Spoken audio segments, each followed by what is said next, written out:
బీజేపీకి ఓటేస్తే రిజర్వేషన్లు రద్దయిపోతాయని సీఎం రేవంత్ రెడ్డి అన్నారు. కేసీఆర్ 200 కేసులు పెట్టినా భయపడేది లేదన్నారు. ఢిల్లీ సుల్తాన్లు తెలంగాణపై దాడి చేయాలనుకుంటున్నారు, వారి ఆటలు సాగనిచ్చే ప్రసక్తే లేదన్నారు. బీజేపీ ప్రభుత్వం ఎందుకు కులగణన చేయలేదని నిలదీశారు. కులగణనను చేస్తేనే రిజర్వేషన్లు పెంచుకోగలుగుతామన్నారు.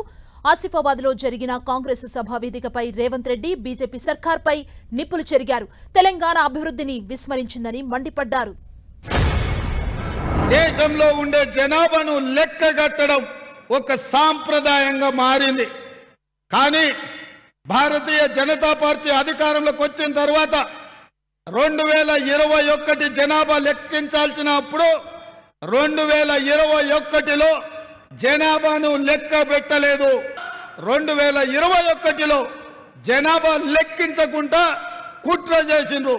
దానికి కారణం దేశమంతా కాంగ్రెస్ పార్టీ జనాభాతో పాటు బలహీన వర్గాల కులగణన కూడా చెయ్యాలి అని చెప్పిండ్రు.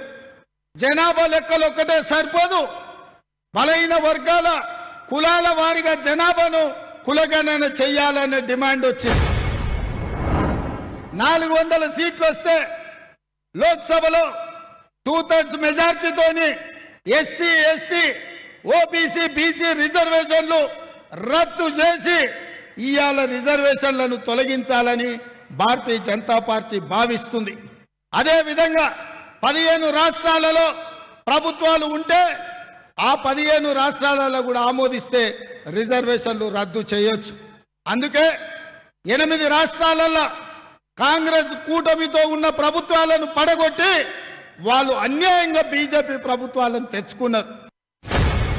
నేను ఈ అంశాలను గత 10 రోజుల నుంచి మాట్లాడుతుంటే నా మీద ఢిల్లీ పోలీసులతోని అమిత్ షా గారు కేసు పెట్టించారు. నేను అడుగుతున్న ఈడున్న ఆదిలాబాద్ బిడ్డలను, నాకు బాగా ఈ ప్రాంతం పట్ల చాలా అభిమానం, ఈ ప్రాంతానికి ఎప్పుడు వస్తా, ఈ ప్రాంతంతో నాకు అవినాభావ సంబంధం ఉంది.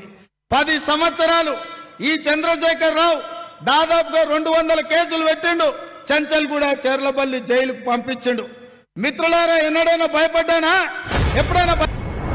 ఇవాళ ఢిల్లీ సుల్తాన్లు మన తెలంగాణ మీద దాడి చేయాలనుకుంటున్నారు, మనల్ని నిర్బంధించాలనుకుంటున్నారు.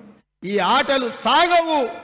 బీజేపీ చేసే ఈ కుట్ర రాజకీయాలను తప్పకుండా ఆదిలాబాద్ అండగా నిలబడితే తిరగబడి కొడతానని చెప్పి మీ అందరి తరఫున నేను మాట ఇస్తున్న మిత్రులారా. కాజీపేట రైల్వే కోచ్ ఫ్యాక్టరీ కావాలని తెలంగాణ అడిగితే అమిత్ షా గాడిద గుడ్డిచ్చిండు. ఇవాళ ఐటీఐఆర్ కారిడార్ మనం అడిగితే బీజేపీ వాళ్ళు తెలంగాణకు గాడిద గుడ్డిచ్చిండ్రు. అదేవిధంగా ఐఐటి మనం అడిగితే బీజేపీ గాడిద గుడ్డిచ్చింది. ఇవాళ మనము సిసిఐ సిమెంట్ ఫ్యాక్టరీ కట్టండి అని అడిగితే మనకు గాడిద గుడ్డిచ్చిర్రు. మనకు తుమ్మిరేటు ప్రాజెక్టును కట్టండి అని అంటే మనకు గాడిద గుడ్డిచ్చిండ్రు. నరేంద్ర మోడీ, అమిత్ షా మనకు గాడిద గుడ్డిస్తే మనం పోయి ఓట్ల డబ్బాల ఓట్లేస్తామా? కర్రు కాల్చి బీజేపీ వాళ్ళకు వాత పెడతాం. అత్రం సుగ్నను 1,00,000 మెజార్టీతోని ఆదిలాబాదు ఎంపీగా గెలిపిస్తాం.